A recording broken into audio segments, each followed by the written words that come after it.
Selamat datang kembali di penelaahan kita. Hari ini kita langsung aja ya masuk ke analisis yang sudah Anda siapkan mengenai Roma pasal 10 ayat 4-15. Fokusnya, kalau saya lihat dari catatan Anda, ini soal pergeseran penting ya. Gimana kebenaran dan keselamatan itu sekarang datangnya lewat iman, bukan lagi usaha keras menaati hukum Taurat. Betul sekali. Ini titik krusial dalam pemikiran Paulus. Dan analisis Anda ini dengan baik menyoroti bagaimana Paulus merumuskan jalan keselamatan yang sekarang sifatnya jadi universal. Bisa diakses, yaitu tadi, hanya dengan iman kepada Kristus. Mari kita coba bedah sama-sama gimana argumennya dibangun di ayat-ayat ini. Oke, siap. Mari kita mulai dari intinya dulu kali ya, di ayat 9 dan 10. Catatan Anda bilang ini formulanya sederhana banget. Ngaku pakai mulut Yesus itu Tuhan, percaya dalam hati Allah bangkitkan dia, ya selamat. Gitu aja kan? Yap, kelihatan sederhana, tapi ini revolusioner banget pada zamannya. Ada dua elemen kunci nih yang diangkat di analisis Anda. Pertama, kepercayaan di dalam hati. Ini yang bawa pembenaran di hadapan Allah. Kedua, pengakuan keluar, pakai mulut. Ini jadi semacam bukti atau penegasan keselamatan itu. Ini kontras sekali sama yang Paulus kutip di ayat 5 soal standar hukum Taurat. Oh, yang orang yang melakukannya akan hidup karenanya itu ya? Nah, itu dia. Standar kesempurnaan yang, ya menurut Paulus di bagian lain Roma, mana mungkin bisa dicapai manusia. Kristus, dia udah melakukan apa yang kita nggak bisa. Dia udah memenuhi tuntutan itu. Nah, ini kan poin penting banget yang digarisbawahi di catatan Anda ya. Pembalikan total gitu.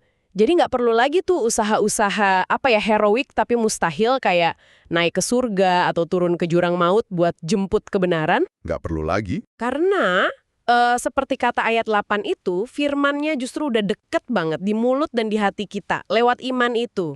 Persis.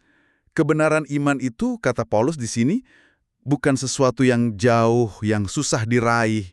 Tapi udah ada, udah deket.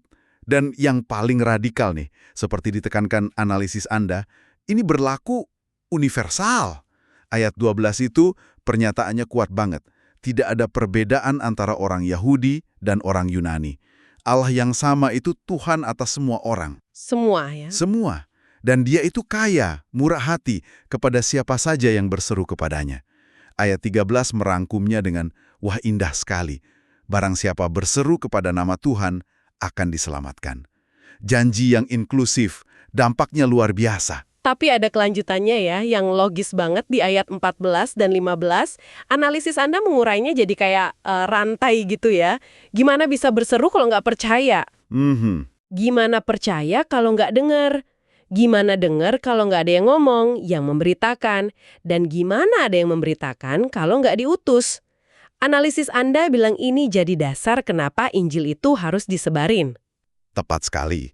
Analisis Anda nunjukin satu hal yang menarik di sini. Keselamatan itu kan anugerah personal ya, gratis. Tapi penerimaannya itu sangat bergantung pada tindakan komunal.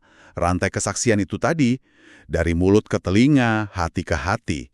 Yang dimulai dari pengutusan oleh Allah. Tanpa ada yang diutus buat memberitakan, ya siklus iman dan seruan ini nggak jalan. Oh gitu.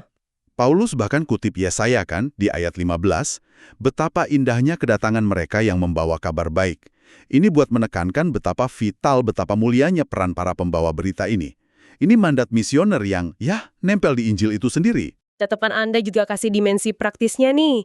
Disebutkan kalau orang yang ngalamin lahir garu, hasil dari keselamatan ini itu ada ciri-cirinya yang kelihatan. Misalnya, jadi haus sama firman Tuhan, jadi benci sama dosa, hidupnya fokus buat Kristus, dan, nah ini nyambung sama ayat 14-15 tadi, otomatis ada dorongan buat cerita ke orang lain. Ini dikaitkan sama gambaran di Efesus 6:15 ya, soal kaki yang berkasutkan kerelaan memberitakan Injil damai sejahtera. Ya betul, transformasi hidup itu buahnya. Buah alami dari keselamatan. Sebagaimana ditekankan juga di pembahasan teologis di materi Anda, keselamatan lewat iman, sola fide, iman saja, dan hanya dalam Kristus, solus Kristus, Kristus saja, itu bukan sekedar, setuju di pikiran doang. Ini perubahan mendasar di hati yang kemudian kelihatan keluar lewat tindakan nyata. Termasuk, itu tadi, kerelaan buat jadi bagian dari rantai kesaksian. Jadi utusan yang bawa kabar baik buat orang lain. Analisis preskriptifnya jelas banget soal panggilan ini buat tiap orang percaya. Oke, jadi kalau kita tarik kesimpulan dari semua analisis Anda ini, intinya apa ya? Kayaknya pesannya jelas banget, keselamatan itu anugerah murni, diterimanya lewat iman ke Kristus, dan ini terbuka buat siapa aja.